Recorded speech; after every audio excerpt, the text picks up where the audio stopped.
চাঁদিপুরের এই শান্ত মন্দির পরিবেশে দাঁড়িয়ে মনে হয় জলের নিচে যেন হাজারো রঙের গোপন গল্প লুকিয়ে আছে। হাত বাড়ালেই সেই গল্প জেগে ওঠে। সমুদ্রের শহর চাঁদিপুরে এসেছিলাম অন্য এক বিস্ময় দেখতে, যেখানে সমুদ্র দিনের বেলায় কয়েক কিলোমিটার দূরে সরে যায়। সেখানেই শুনলাম এই মন্দিরের কথা, যেখানে মাছ মানুষের হাত থেকে খাবার খায়। কৌতূহল মানুষকে এমন জায়গায় নিয়ে যায় যেখানে যুক্তি থেমে যায়। চারিদিকে সবুজ গাছ, মাঝখানে এক বিশাল পুকুর। জলের ওপর সূর্যের আলো যেন ভাসছে। হালকা বাতাসে মন্দিরের ঘণ্টার শব্দ কাঁপছে, আর জলের নিচে লাল, কমলা, হলুদ রঙের হাজারো মাছ ধীরে ধীরে ঘুরে বেড়াচ্ছে। পুকুরটা যেন জীবন্ত রঙিন ক্যানভাস।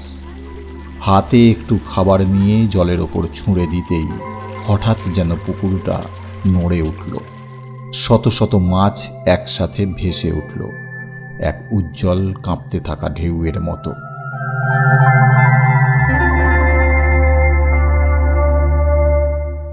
তাদের শরীরের রং সূর্যের আলোয় ঝলমল করছে, কমলা, লাল, সোনালি। আর আশ্চর্যের বিষয়, ওরা ভয় পাচ্ছে না। এক অদ্ভুত কোলাহল।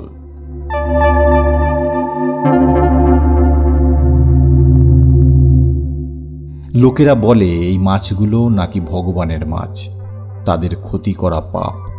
হয়তো সেই বিশ্বাসেই তাদের ভয় দূর করেছে।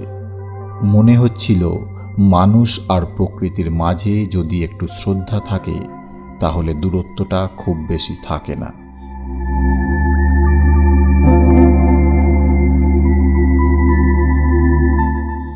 চাঁদিপুরের এই মন্দিরে দাঁড়িয়ে বুঝলাম, সব বিস্ময় সমুদ্রের ঢেউয়ে লুকিয়ে থাকে না।